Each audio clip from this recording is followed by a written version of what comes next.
Há cerca de 8 meses das eleições, o Brasil tem pelo menos 14 pré-candidatos à presidência.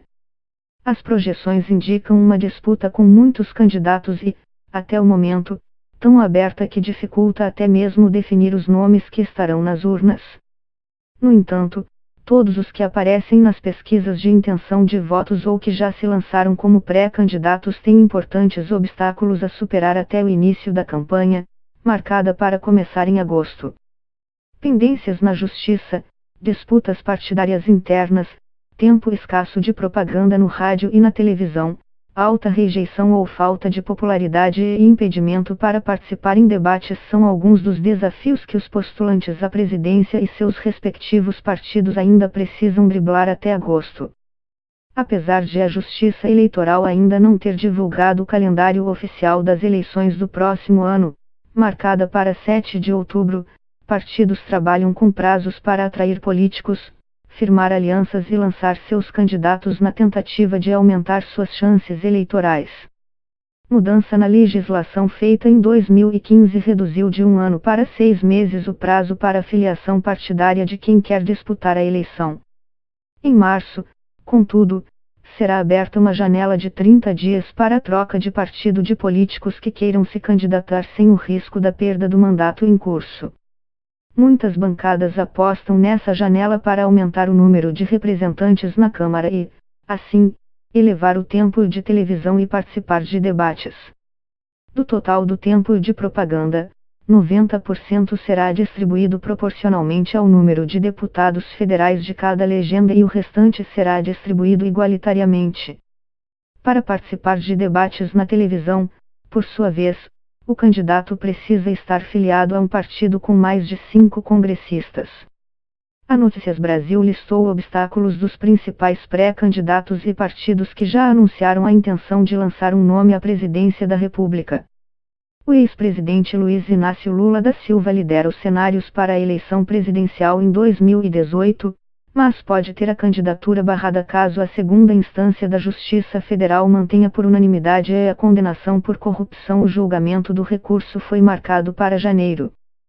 Se condenado pelo Tribunal Regional Federal da 4ª Região, TRF-4, Lula pode também ser preso ainda que a prisão após condenação em segunda instância seja um tema cuja discussão tem dividido os ministros do Supremo Tribunal Federal, STF.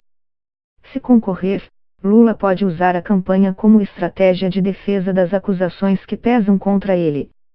A defesa de Lula, que tenta reverter a condenação sob o argumento de que o ex-presidente é inocente e que não há provas contra ele, traça estratégias jurídicas para mantê-lo na disputa por meio de diferentes recursos.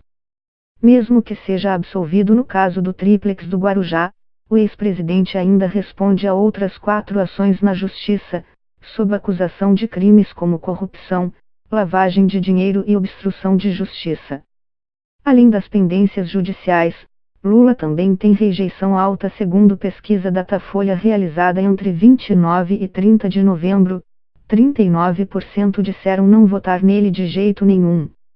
Na frente dele está somente o presidente Michel Temer, que não deve disputar a campanha presidencial, com 71%. Ainda assim, muitos integrantes da cúpula do PT veem em Lula a única opção para a disputa presidencial. Um plano B seria o ex-ministro da Educação e ex-prefeito de São Paulo, Fernando Haddad, que já declarou ser uma grande deselegância com Lula se colocar como opção do partido para 2018.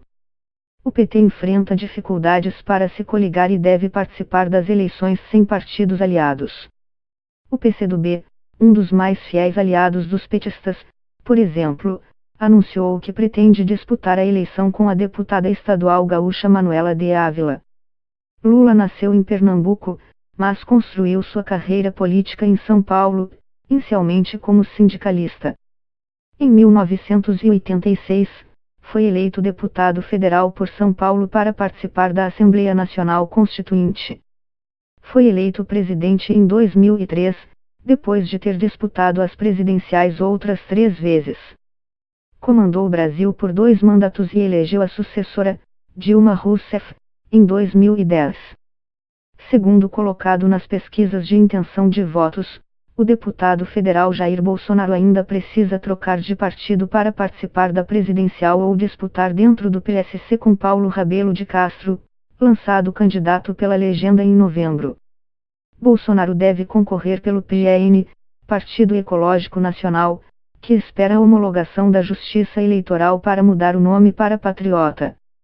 Mudamos o nome do partido, colocamos 5 pessoas dele na executiva, fizemos tudo o que ele pediu. Antes era um noivado, agora ele está casado com o partido, diz Adilson Oliveira, presidente do PN. Segundo ele, Bolsonaro já assinou a ficha de filiação com data de 10 de março de 2018, quando já poderia trocar de partido sem o risco de perder o mandato de deputado. Oliveira lista os obstáculos que o Patriota e Bolsonaro vão precisar enfrentar. Primeiro, a legenda precisa aumentar a bancada, que hoje tem 3 deputados. O presidente do PN diz que, em março, a filiação de Bolsonaro e do filho Eduardo já garantiriam ao deputado o direito de participar de debates, mas que haverá mais nomes migrando para o Patriota. Recursos de campanha também são vistos como um desafio e Oliveira aposta na divulgação do número de uma conta para arrecadar doações junto a apoiadores pela internet. O pouco tempo de propaganda oficial 10 segundos se o Patriota não se coligar seria, segundo o presidente do partido, contornado pelas redes sociais e pela produção espontânea de conteúdo de simpatizantes. Para Oliveira, Bolsonaro vai precisar mostrar a uma parcela do eleitorado que não é agressivo nem radical e que domina diferentes temas. Bolsonaro, militar da reserva e professor de educação física, é deputado federal desde 1991, tem 7 mandatos por 5 partidos diferentes. O governador de São Paulo, Geraldo Alckmin, assumiu neste mês a presidência do PSDB para tentar apaziguar o partido, que se dividiu entre ficar ou sair da base do governo Temer. Alckmin, contudo, não é o único nome tucano para a eleição presidencial. O prefeito de São Paulo, João Dória, ainda tenta se viabilizar dentro do PSDB. Mas muitos tucanos acreditam que ele queimou a largada ao fazer um giro pelo Brasil na tentativa de aumentar sua popularidade e ele ainda é considerado desconhecido no país e não conseguiu alavancar seu nome nas pesquisas. O ex-senador e atual prefeito de Manaus, Arthur Virgílio, por sua vez, pressiona o PSDB para participar de prévias com Alckmin. Além das disputas internas, Alckmin assume um PSDB desgastado pelas denúncias de corrupção contra integrantes do partido, em especial as que pesam contra o senador Aécio Neves, que disputou as eleições presidenciais em 2014. Alckmin também foi acusado de receber 10 milhões de reais em quantias não declaradas da Odebrecht, o que nega. O governador também não sabe se e quando contará com o apoio do DIEM, aliado de fiel de eleições anteriores. Coligada, a chapa PSDB-DIEM teria, por exemplo, mais tempo de propaganda. Alckmin já disputou as eleições presidenciais em 2006, quando perdeu para Lula no segundo turno. Formado em medicina, começou a carreira política como vereador e, depois, prefeito de Pindamonhangaba, SP. Em 1994, foi eleito vice-governador de São Paulo e acabou assumindo o governo com o agravamento da saúde de Mário Covas em 2001.